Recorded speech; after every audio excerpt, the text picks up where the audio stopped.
Welcome back. Good morning. कल आप लोगों ने उपवाक यानी कि क्लाउज का एक पार्ट पढ़ा जिसमें कि संज्ञा, विशेषण और क्रिया विशेषण तीन प्रकार हैं उपवाक्य के, और जिसमें उपवाक्य में विशेषण उपवाक्य और संज्ञा उपवाक्य मैं बता चुकी हूँ। और नेक्स्ट है हमारा क्रिया विशेषण उपवाक्य, जिसको इंग्लिश में एडवर्ब क्लाउज कहते हैं। नाउन क्लाउज पढ़ लिया है और एडजेक्टिव क्लाउज भी पढ़ लिया है। तो एडजेक्टिव क्लाउज में पढ़ा कि संज्ञा या सर्वनाम की विशेषता को बताया जाता है, और नाउन क्लाउज में पढ़ा यानी कि संज्ञा उपवाक्य में कि आश्रित उपवाक्य जो होता है उसमें वो संज्ञा के स्थान पर आता है, और इसमें संज्ञा या सर्वनाम की विशेषता को जब उभारा जाता है वहाँ हो जाता है विशेषण उपवाक्य, और जहाँ क्रिया की विशेषता को उभारा जाता है वहाँ हो जाता है क्रिया विशेषण उपवाक्य। तो अब हम इसकी परिभाषा जानेंगे। क्रिया विशेषण उपवाक्य किसे कहते हैं, यानी कि एडवर्ब क्लाउज। तो जो आश्रित उपवाक्य प्रधान या मुख्य उपवाक्य की क्रिया की विशेषता को बताता है। अभी मैं थोड़ी देर पहले बताई कि ऐसा मुख्य वाक्य यानी कि वैसा एक पार्ट तो आप जान ही चुके हो कि एक वाक्य में उपवाक्य तभी रह सकते हैं जब वो संयुक्त या मिश्र वाक्य होगा। सरल वाक्य में उपवाक्य नहीं होगा, यानी सरल वाक्य एक स्वतंत्र वाक्य भी होता है, जैसे राम जाता है। तो जब तक एक वाक्य दूसरे पर निर्भर नहीं रहेंगे तो उपवाक्य को यानी कि हम आश्रित उपवाक्य को नहीं निकाल पाएंगे। तो यहाँ आश्रित उपवाक्य कहा गया कि जो आश्रित उपवाक्य प्रधान या मुख्य उपवाक्य की क्रिया की है ना, उपवाक्य क्रिया की विशेषता बताता है उसे हम क्रिया विशेषण उपवाक्य कहते हैं।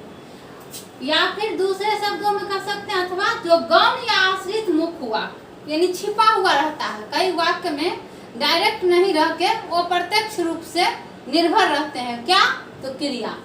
तो गौण या आश्रित मुख्य उपवाक्य की क्रिया की काल या स्थान यानी समय को बताएगा या स्थान को बताएगा, तो वह भी और या उससे संबंधित होगा, क्या तो विशेषता, उसे भी हम क्रिया विशेषण उपवाक्य कहते हैं। यानी कि वैसा उपवाक्य आश्रित उपवाक्य जिसमें क्रिया के काल स्थान या उससे संबंध में विशेषता को बताते हैं उसे क्रिया विशेषण उपवाक्य कहते हैं।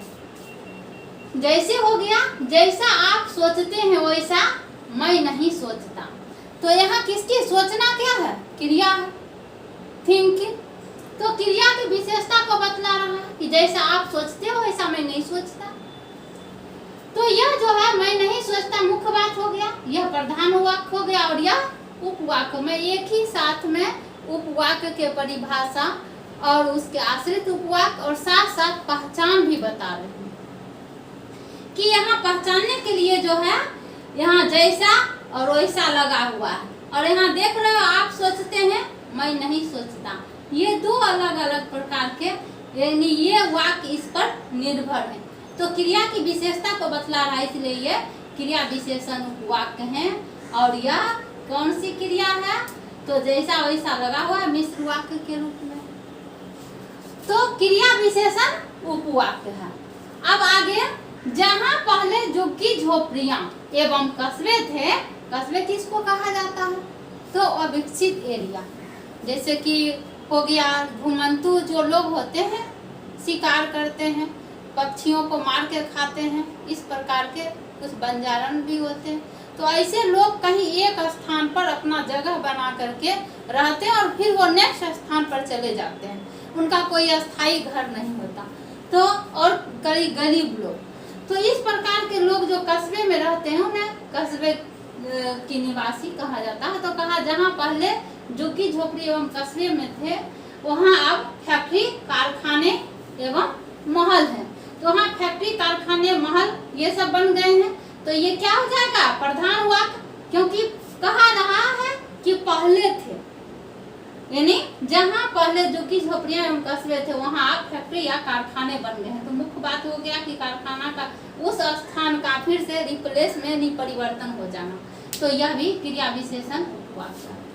आगे कहा जैसे जैसे पानी बढ़ता जाएगा वैसे वैसे खतरा भी बढ़ता जाएगा। तो जैसे जैसे पानी बढ़ता जाएगा ये हो गया आश्रित उपवाक, और वैसे वैसे खतरा भी बढ़ता जाएगा ये हो गया मुख्य वाक, और क्रिया विशेषण उपवाक यह भी है। अब दूसरा है जहाँ जहाँ हुए गए उनका स्वागत हुआ। हर वाक्य में एक चीज उभर कर आया है, वो है क्रिया। जाना क्या है? क्रिया। तो जहाँ जहाँ हुए गए उनका स्वागत हुआ। मुख्य बात क्या हुआ कि स्वागत हुआ होना। यद्यपि वह गरीब है तथापि ईमानदार है। गरीब होते हुए भी व्यक्ति ईमानदार है। ऐसा नहीं कि चोर हो गया, लेकिन यहाँ पर चोर है ये भी होगा, तो यह प्रधान वाक्य हो जाएगा। अब है जब तुम घर आओगे तब मैं खेलने जाऊंगा। अब कह रहा कोई व्यक्ति है, ये भी आना क्या है, ये भी क्रिया है। तो जब तुम मेरे घर आओगे तब मैं तुम्हारे साथ खेलने जाऊंगा। क्या बता रहा है? क्रिया की विशेषता को बता रहा है। तो यह हो गया मैं खेलने जाऊंगा प्रधान वाक्य, और यहाँ तुम जब तुम घर आओगे आश्रित उपवाक। यदि मैंने परिश्रम किया होता तो अवश्य सफल होता। यहाँ बात कहा जा रहा है सफल होने की, तो ना ही इसने परिश्रम किया और ना ही ये सफल हुआ। तो ये नहीं हुआ, इसलिए यह सफल होना मुख्य बात है, मुख्य बिंदु। यह हो गया प्रधान वाक्य, और यह परिश्रम किया हो जाएगा उपवाक। अब जितना पानी जमा था सब बह गया, यानी जितना पानी जमा था क्वांटिटी बता रहा है, और यह परिणामवाचक है क्रिया विशेषण के रूप में। तो इसीलिए जितना पानी जमा था सब बह गए, यह भी क्रिया विशेषण उपवाक है। जैसा बोओगे वैसा काटोगे। तो यह भी जो है क्रिया की विशेषता को बतला रहा है, क्रिया विशेषण उपवाक है। इसे अक्सर बोर्ड में पूछे जाते हैं, ये वाक्य कौन से हैं, संज्ञा हैं या विशेषण हैं या क्रिया हैं। और कई बार नाम भी पूछे जाते हैं कि क्रिया विशेषण उपवाक के कितने भेद होते हैं। तो ध्यान रखना, यदि सर्वनाम क्रिया विशेषण उपवाक कहे तो ये गलत हो जाएगा। 3 ही होते हैं, संज्ञा उपवाक, विशेषण उपवाक और क्रिया विशेषण उपवाक। ये ध्यान रखने की बात है। अब हम लोग आएंगे पहचान के लिए। तो सबसे पहले अभी क्रिया विशेषण एडवर्ब क्लॉज पढ़ा। तो वाक्य के आरंभ में यहाँ देख रहे हैं जैसा, जहाँ, जैसे, जहाँ, यद्यपि, जब, यदि, जितना, जैसा।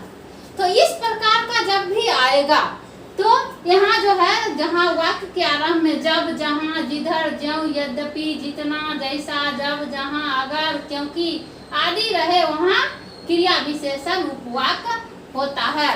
दूसरी पहचान के लिए कि क्रिया की विशेषता को बतलाता है वह क्रिया विशेषण उपवाक होता है। ये भी ध्यान रखें। अभी मैं एक उदाहरण और बताऊंगी। संज्ञा उपवाक की पहचान।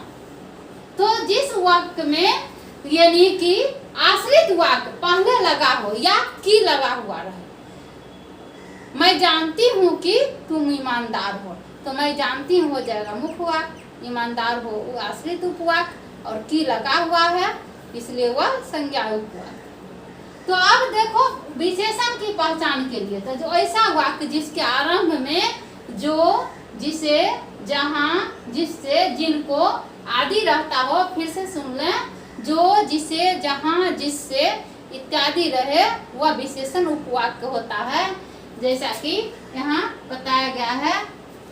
तो अब हम ये जानेंगे कि विशेषण उपवाक्य जैसा करोगे वैसा भरोगे।